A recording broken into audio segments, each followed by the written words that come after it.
Pinaghahandaan ngayon ng Visayas Command ng Armed Forces of the Philippines ang posibilidad na magkaroon ng lahar kasunod ng pagputok ng Bulkang Kanlaon sa Negros Occidental.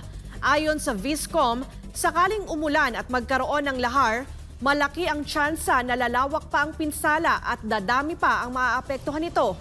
Si Almar Fersuelo magbabalita.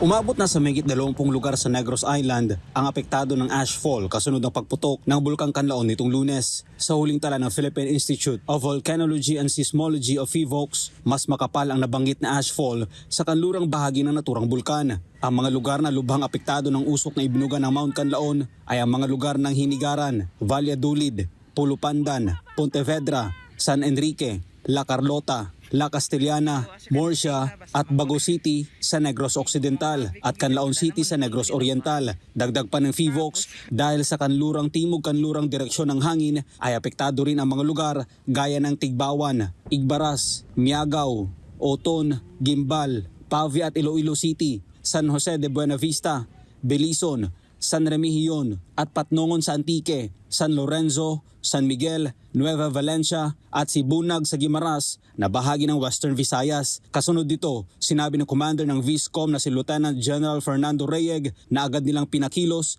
ang Humanitarian Assistance and Disaster Response o HADR teams ng Viscom at inilagay ito sa high alert para masiguro ang kaligtasan ng mga apektadong residente. Samantala sa panayam ng SMNI News kay Lieutenant Colonel Israel Galorio, Chief Public Affairs Office ng Visayas Command ng Armed Forces of the Philippines o AFP, matagal na nilang pinaghahandaan ang posibleng pagputok ng Kanlaon. Nagkaroon kagad ng movement yung mga HADR teams natin. So matagal na actually itong naka-organize. Sinusubaybayan na lang natin yung status nitong Bulkang Kanlaon. Kaya naman hindi anya naging pahirapan sa kanila ang pagkumbinsi sa mga residente na lumikas dahil bago pa ito may ginawa na silang hakbang sakaling pumutok ang bulkan. Hindi naman ganoon siya ka-challenging kasi may mga kasama naman tayo from the local government units at din yung mga kumakausap sa kababayan natin. Tuloy-tuloy naman yung ginagawa talaga nating information and education campaign. Hindi lang yung local government units, pati lahat ng government agency na concerned dito sa pag-responde. Maging sa tropa at mga personahe ng kanilang HADR units ay nakahanda din.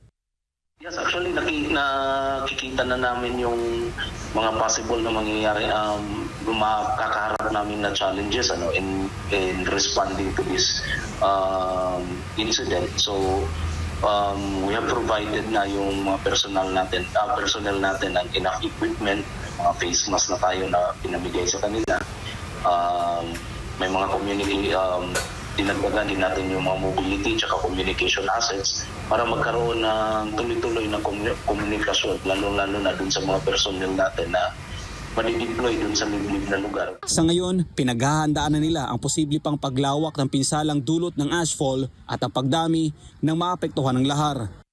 Ang binabantayan natin is baka lalo itong lumala pag nagkaroon ng ulan kasi definitely magkakaroon na ito ng lahar. So baka lalawak pa itong mga apektadong lugar natin. Sa huli, payo ng Viscom sa mga residente na nakatira malapit sa bulkan.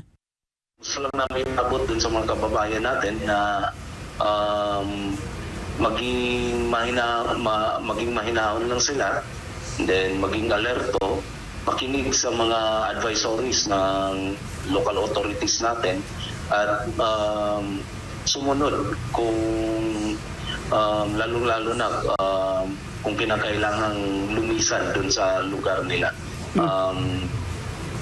Yung buhay natin ay nag-iisa lang, so wag sana natin sayangin yun. Para sa Diyos sa Pilipinas, kung mahal, Almar Fersuelo, SMNI News.